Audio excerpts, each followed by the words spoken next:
Madame, Monsieur, bonsoir et bienvenue sur Polynésie la Première. Voici les titres de votre journal. Le procureur de la République Hervé Leroy, assigné par Oscar Temaru en référé, son avocat a demandé le renvoi de l'affaire dans 8 jours, le temps de préparer la défense de son client. Tahiti Tourisme veut séduire la clientèle étrangère pour sortir de la crise. Focus sur une nouvelle campagne internationale axée sur les îles exemptes de Covid-19. Les prestataires sont perplexes, vous allez le voir. Avec nous pour en parler, Reginald Haring, l'un des prestataires touristiques de Moorea. Il est notre invité, il répondra à nos questions via Messenger. Bonsoir, on vous retrouve dans un instant. Le second tour des élections municipales, c'est dans 2 semaines. Il sera question des enjeux de ce scrutin dans les 26 communes, à commencer par la ville de Mahina. Enfin, du football pour terminer, plein phare sur la reprise des entraînements. Objectif, la qualification à la Coupe du Monde. Nous allons retrouver Stéphane Ratino en direct de Pirée tout à l'heure. Et on ouvre l'actualité avec l'audience ce matin au tribunal où Oscar Temaru avait assigné en référé le procureur de la République Hervé Leroy pour atteinte à la présomption d'innocence en lien avec l'affaire de Radio Tefana. L'affaire a finalement été renvoyée. Je ne peux pas juger le procureur de mon tribunal, dixit la présidente du tribunal de Papeete. Vous imaginez bien la déception des militants du Tavin Atira ce matin. Thierry Stamfleur et Hiro Terurutua. Ils ont marché de la mairie de Faa jusqu'au palais de justice, au milieu des embouteillages matinaux. Le soutien quotidien à Oscar Temaru ne faiblit pas. Tout ce qu'on devra faire, c'est d'attendre et pacifiquement. Et vous allez continuer à venir régulièrement? On va continuer à revenir. Je suis inquiète pour lui, pour son âge. Comme là, il a 75 ans et il est tellement fatigué aussi. C'est souvent que nous, on le soutient. C'est pour ça qu'on est tous mobilisés, parce qu'on aime notre Tavana. Voilà. Cette fois, Oscar Temaru a pu pénétrer dans l'enceinte, même si Moetei Brotherson, lui, a failli ne pas pouvoir le suivre. J'ai eu peur qu'on refuse l'accès du palais de justice à un parlementaire de la République. Je pense qu'il y a beaucoup de gens qui sont un peu stressés dans ces murs, mais vous savez, depuis une semaine qu'on est là, on chante. Le Tavana a d'abord déposé appel au greffe contre l'ordonnance de saisie de 11 millions de francs sur son compte en banque. Puis s'est rendu à l'audience où il avait assigné en référé le procureur de la République pour atteinte à la présomption d'innocence. L'affaire est finalement renvoyée à lundi prochain à la demande de l'avocat de Hervé Leroy. J'ai demandé le renvoi pour prendre connaissance des pièces et puis pouvoir répliquer la requête. Voilà. Mais a priori, ça ne pourra pas être jugé. C'est renvoyé le 22 juin, ça revient le 22 juin. Après, on verra ce que dira la présidente. Je suis un peu déçu. Je me lève tôt le matin pour être là à l'heure et voir M. Hervé Leroy. Il n'est pas là. L'avocat d'Oscar Temaru conteste les propos de la Cour qui a invoqué d'entrée la notion d'impartialité pour émettre des doutes sur la possibilité de juger localement le procureur de la République. Ça voudrait dire que le procureur, en quelque sorte, il peut faire tout ce qu'il a envie, et qu'en ce qui concerne les erreurs qu'il commet et sa responsabilité, on ne puisse pas lui demander des comptes ici. Non, je ne suis pas d'accord. On doit juger ce dossier à Tahiti. À la sortie du tribunal, le leader indépendantiste peine à se frayer un chemin dans la foule. En tahitien, il explique qu'il lui faut passer chez son médecin afin de décider de la suite. En raison de l'âge de certains grévistes de la faim, le mouvement collectif est suspendu jusqu'à lundi prochain. Mais une marche de protestation est prévue samedi. On sera alors à 8 jours du deuxième tour des municipales. Voilà une ferveur qui ne faiblit pas. Et vous le savez, la compagnie Air Tahiti Nui reprend ses vols à destination de Paris le 3 juillet via Vancouver, à raison de 4 vols par semaine pour commencer. Comme vous pouvez le voir, l'agence de Papeete a été prise d'assaut par la clientèle locale. Et pour attirer en retour la clientèle étrangère, Tahiti Tourisme mise sur une nouvelle campagne de communication renouée avec l'essentiel, la Tahiti et ses îles, en misant sur une destination exempte de Covid-19. Un défi pour l'organisme, mais aussi pour certains prestataires touchés par la crise. Caroline Fari, Ismaël Tahiata et Hubert Liao. Un retour à l'essentiel, à la nature, et le gage d'une relation tournée vers les autres. Rien de tel pour attirer les touristes après la frustration du confinement. Le fait de savoir que la Polynésie est exempte de cas de Covid-19, le fait qu'on soit connu pour un environnement naturel et préservé, tout ça, ça fait que que Tahiti et ses îles, c'est un endroit idéal où on s'y sent bien et en sécurité. Images, sons, vidéos, tous les ingrédients sont réunis pour cette campagne digitale traduite en 9 langues. Tahiti Tourisme mise sur une communication la plus large en un temps record. On souhaite avoir une campagne globale. Elle sera multimarché et lancée sur 18 pays. On a commencé par les marchés anglophones et francophones vendredi dernier. On continue cette semaine donc avec les marchés Amérique du Sud, Asie et puis tous les autres pays non francophones de l'Europe. Côté prestataire, on espère fort que cette campagne aboutisse. Patrice transporte les touristes dans les vallées de Tahiti, mais depuis le mois de mars, plus aucun client. Il a dû se séparer de 2 employés. Pour lui, la relance prendra du temps. Est-ce que ça va suffire? J'ai quand même 2 très gros doutes. Moi, je suis dans le tourisme depuis 40 ans. Une crise comme celle-ci, on n'en a jamais eu. Et franchement, on va voir ce que ça va donner. Les frontières s'ouvrent ici, mais elles ne s'ouvrent pas partout. Donc, je ne sais pas si les avions vont arriver à une rentabilité suffisante pour continuer encore pendant 6 mois. Ajoutez à cela des excursions compromises durant la saison des pluies. Le défi du retour des touristes en Polynésie est lancé. La réouverture des frontières le 15 juillet devrait dire si oui ou non le message est passé. Reginald Haring, merci d'être avec nous. Vous êtes patron de Moorea Explorer. Vous avez une vingtaine d'employés. Les lignes internationales ouvrent le 3 juillet. Vous pensez que la clientèle étrangère sera au rendez-vous? Tout d'abord, bonsoir. J'espère qu'ils seront au rendez-vous. En tout cas, c'est tout ce qu'on veut. En ce moment, les entreprises dans toute la Polynésie souffrent. On vient de le voir, Tahiti Tourisme met en avant la Polynésie en tant que destination. Exemple de Covid-19, c'est une bonne stratégie pour vous? Pour moi, c'est une bonne stratégie. Mais ce qu'il ne faut pas qu'ils oublient, c'est qu'il n'y a pas de Covid-19 dans notre pays. Donc, c'est aussi exiger à ces touristes qui viennent chez nous le port de masque à tout moment, quand ils sortent de leur chambre, quand ils viennent en ville ou quand ils viennent faire le shopping. Il faut que ces touristes-là portent le masque. Et le masque a fait ses preuves. Et en portant le masque, on peut ne pas attraper cette maladie-là. Vous êtes prêt à vous engager justement, par exemple, dans votre dans l'entreprise que vous gérez, de mettre en place toutes ces mesures de sécurité, ces mesures sanitaires? On a été coupé. Ben oui, pour nous, tous nos travailleurs, quand ils vont reprendre leur boulot, ils auront tous des masques. Ils auront tous le matériel de sécurité pour ne pas attraper, car on est les premiers à être auprès de ces touristes parce que c'est nous qui les transportons à leur hôtel. Pour l'instant, la clientèle locale vous permet-elle de maintenir votre activité? Combien de temps allez-vous encore pouvoir tenir? Si vous voulez, merci à la clientèle locale, elle nous a toujours sauvé ces 10% de notre chiffre d'affaires, c'est toujours quelque chose. Et donc, on travaille avec les locaux seulement le week-end. Dans la semaine, on n'a pas d'activité qui tourne. Seulement à partir de nous avons quelques clients locaux. Reginald Haring, merci beaucoup d'avoir accepté de répondre à nos questions. Merci beaucoup. Et de son côté, la compagnie French Bee annonce aussi la reprise de ses vols vers Tahiti à compter du 15 juillet, à raison d'un vol par semaine d'abord, puis de 2 à partir du mois d'août. Ces vols s'appuieront en principe sur l'escale américaine de San Francisco. Tandis qu'à Nukuhiva, aux îles Marquises, le collectif mené par Te Iki Hukena a réuni quelques militants seulement vendredi après-midi pour bien sûr manifester à Taiohae contre l'ouverture des vols internationaux. Malgré plusieurs passages sur les ondes de Radio Marquise, seule une trentaine d'hommes et de femmes ont répondu présents. Il faut dire qu'une grande partie de la population de Nukuhiva, hôteliers, artisans, prestataires de services, vivent du tourisme. Je vous propose de les écouter au micro.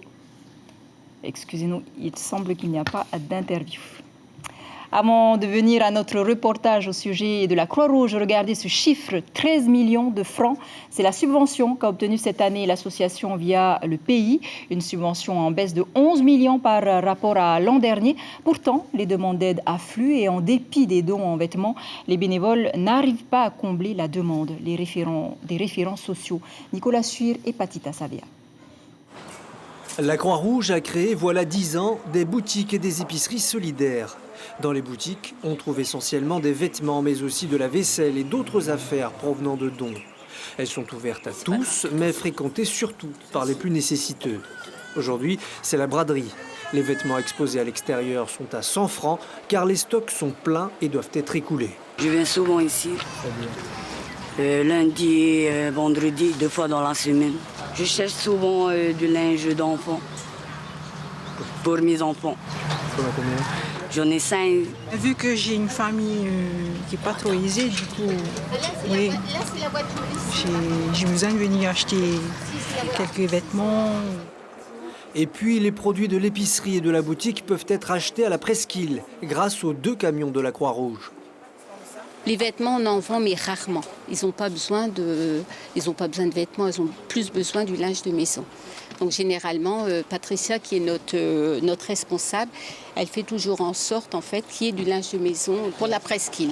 Les épiceries solidaires sont dédiées aux familles les plus modestes et uniquement sur réservation via un référent social. Mais elles dépendent en grande partie d'une subvention du gouvernement et en début d'année, elle a été divisée par 2. Du coup, le nombre de bénéficiaires a été impacté. On limite de 50% par rapport à l'année dernière. L'année dernière, c'était environ 3000 bénéficiaires en épicerie solidaire, donc sur les 6. Et cette année, c'est sûr que ça sera moins 50%, c'est-à-dire environ 1500 personnes. Pour améliorer la capacité des épiceries solidaires, la Croix-Rouge attend beaucoup des 8000 réparations pénales. Ces amendes pour non-respect du confinement pouvant être transformées en dons de 5000 francs. À ce jour, la Croix-Rouge n'en a perçu qu'une centaine. Et sachez que la Croix-Rouge ne serait rien sans ses 8 salariés et la centaine de bénévoles qui œuvrent chaque jour. Et nous ouvrons à présent notre page dédiée au second tour des élections municipales.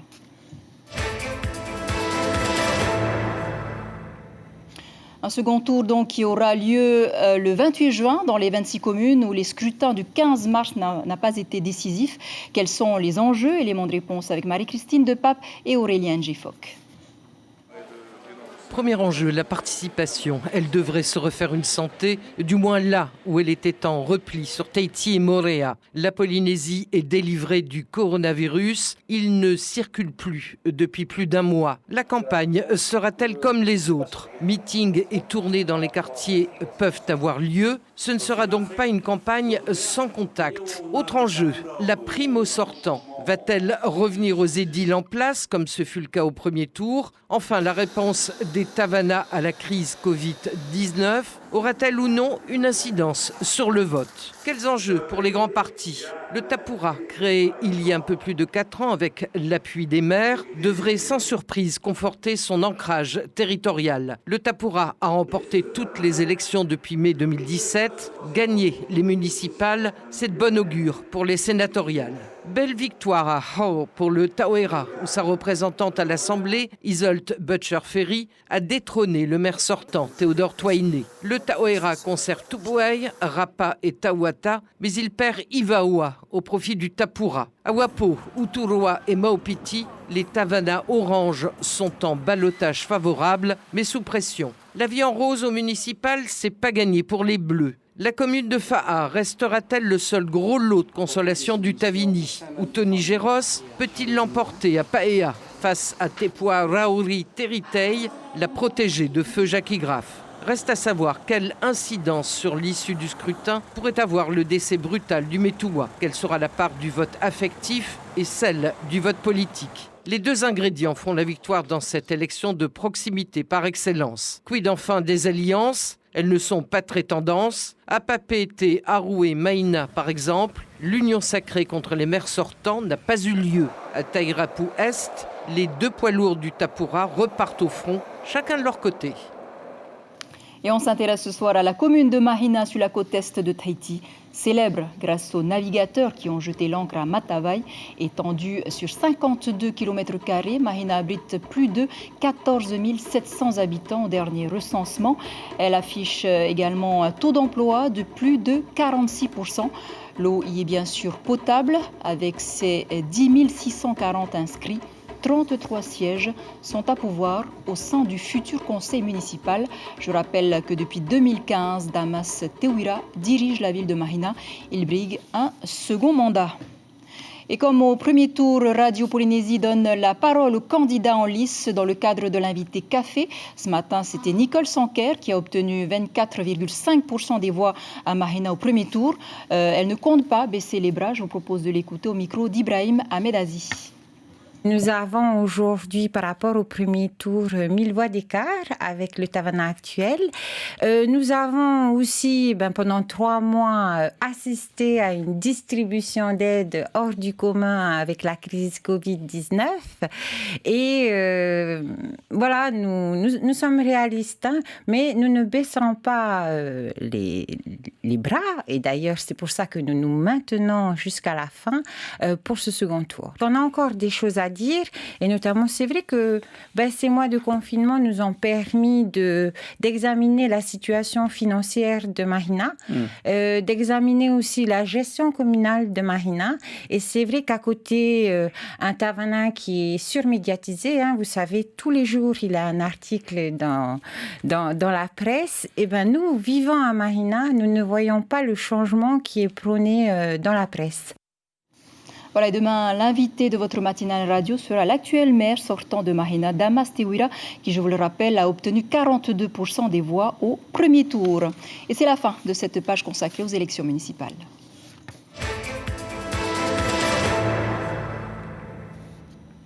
Voilà, on s'arrête aux îles sous le vent à Bora Bora, où les fidèles catholiques de l'église Célestin ont enfin pu procéder aux premières communions après donc de longues semaines d'attente depuis le confinement. Une préparation spirituelle donc que nous allons retrouver éventuellement demain dans votre journal. Du sport, en football, la sélection tahitienne reprend ses entraînements pour les éliminatoires de la Coupe du monde de football pour la zone Océanie. Nous retrouvons au stade Pater Stéphane Ratino.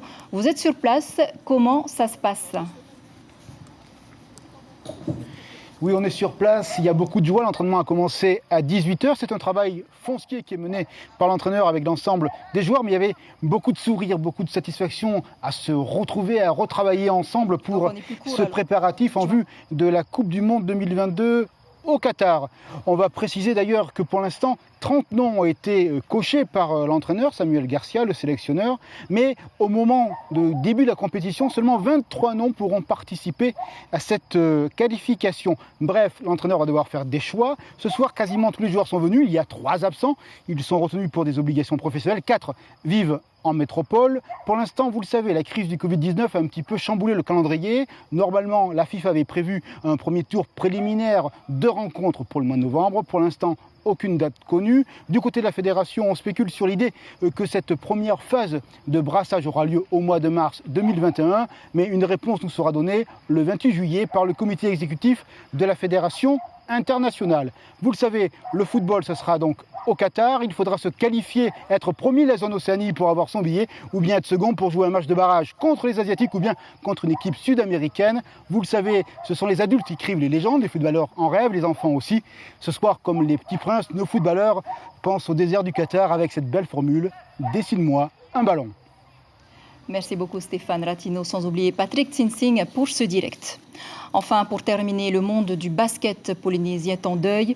Nina Layton-Tuno est décédée à l'âge de 85 ans. Première basketteuse polynésienne, elle a énormément œuvré pour développer la discipline sur le Finnois. Elle avait été élevée au rang de chevalier de l'ordre de Tahiti Nui il y a quelques semaines à peine par le président Edward Fritsch. Une veillée aura lieu demain soir à 19h à la salle de l'ASJT. L'inhumation suivra donc mercredi à 14h au cimetière communal de Pirée. Nous adressons par la même occasion nos sincères condoléances à sa famille. Et c'est sur cette information que se referme ce journal dont je vous rappelle l'information principale. L'audience, bien sûr, ce matin au tribunal. Oscar Temaru avait assigné en référé le procureur de la République Hervé Leroy pour atteinte à la présomption d'innocence en lien avec l'affaire de Radio Tefana. L'avocat d'Hervé Leroy a demandé le renvoi de l'affaire au 22 juin. À la une de vos quotidiens, demain, la dépêche titre Air Tahiti Nui prise d'assaut. Quant à Tahiti Info, la tension monte concernant donc les manifestations du Taveni Huir Atira. Voilà, c'était l'essentiel de l'actualité. Merci de nous rester fidèles. 5h30, vos infos radio. Très belle nuit sur la première. À demain.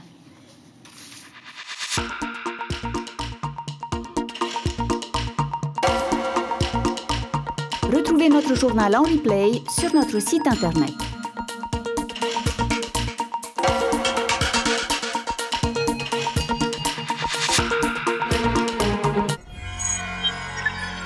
Retrouvez ce programme en replay sur notre site internet.